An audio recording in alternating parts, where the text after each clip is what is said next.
What's going on, guys? Today we're going to be looking at another optic from Vector Optics. This one is the Frenzy Flex 1x24x29 Gen 2. I know it's a mouthful. That's what never mind. Anyways, this is their newest offering in the competition / tactical market. Although this could be used for EDC, its large size would tend to steer me away from that. That's why I have it mounted here on this Glock 17. This is my competition / tactical pistol. From the side, it gives off Trijicon SRO vibes, but from the back, it looks a lot like a 507 Comp or a Defender XL from Vortex. For those of you that don't know, Vector Optics is a Chinese company that makes red dots, magnifiers, and scopes in all kinds of sizes and formats.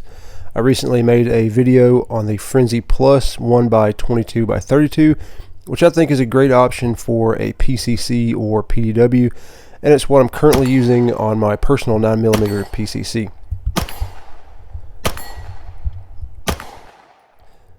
At the $200 price point, I think this red dot is a pretty decent value. It uses the RMR footprint. It claims to have a 50,000 hour battery life from one 1632 battery. The body is made out of 70-75 aluminum, and it has 9 daylight settings and 2 night vision settings.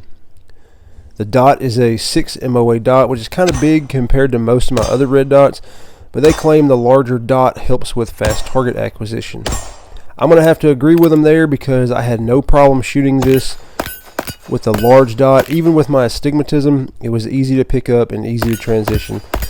I did a good bit of shooting that involved fast target transitions, and the dot was very easy to pick up and move from one target to the next. I also believe the large window plays a part in the ability to quickly pick up the dot. It's noticeably easier to find the dot in this window compared to something smaller like a Holosun 407 or 507. And like I mentioned earlier though, the large window also makes it more inconvenient for concealed carry. So for one, you gain speed but lose concealability, and on the other, what you give up in speed, you gain in concealability. So you've got two different tools for two separate tasks. As far as a torture test goes, I dropped it a few times and racked it off of hard objects and had no issues with it retaining at 0. Even with the large dot, I was able to hit the top of a T-post at 25 yards with it after banging it around at the range. And for those of you who aren't familiar with T-posts, they're the little green posts, metal posts that you see on a pasture fence. They're like mainly green, and they've got a little 6-inch or so white marking on the top. I was able to hit that white part on the top at 25 yards with this red dot and Glock 17. And for torture tests, I know everyone wants to see it get like ran over and shot with a shotgun and have 10,000 rounds shot with it, but I don't have that kind of budget for this stuff, and YouTube only pays me about $50 a month from the limited ads I get to run. So this is the extent of the torture test you're going to get. And let's be honest, how many people are actually going to use the optic that hard anyways? If they do, they probably don't need to be shopping for a $200 red dot. For all the other shooters who are looking for a solid, less expensive option for a competition or tactical pistol, I do think this would be a serious contender. In my limited time and experience with it, I really couldn't find anything that would steer me away from it. It has a very common mounting footprint. The dot has plenty of brightness settings. The body is made of 70-75 aluminum, and the dot was always there when I picked it up to use it.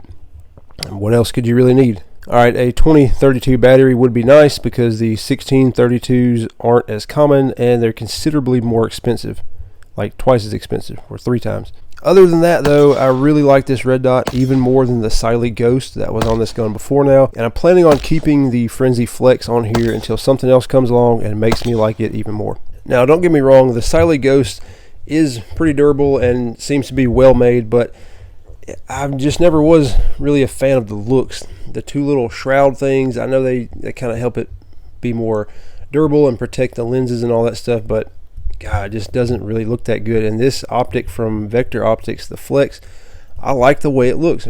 I like the SRO look kind of from the side, you know.